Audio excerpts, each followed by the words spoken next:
G'day guys, Nathan here from All Brand Caravan Services. Today I just wanted to bring you into this customer's Jayco Conquest motorhome to show you what we do on a motorhome service for you guys.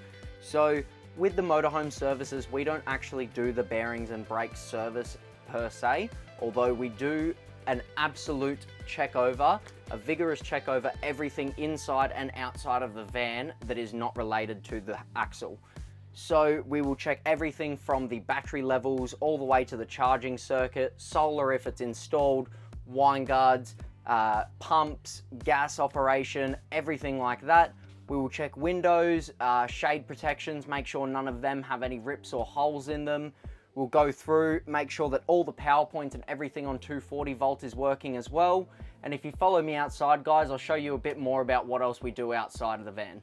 So as you can see, guys, outside of the van we are right now, we will check everything in the access hatches. We even service the door locks as well, make sure that they're all up to scratch and working. We'll check the awning, make sure that everything with that is working effectively.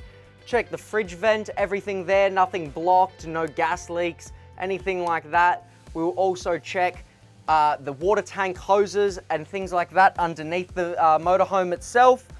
If you guys have any questions about what else we do on the motorhome services, or if you've got a motorhome of your own and you didn't know where to get it serviced, now you do. We do the motorhome services here as well. So you can either give us a call, guys, or you can leave a comment below in the comments section and we can help you out. Thanks, ladies and gentlemen. Have a great day.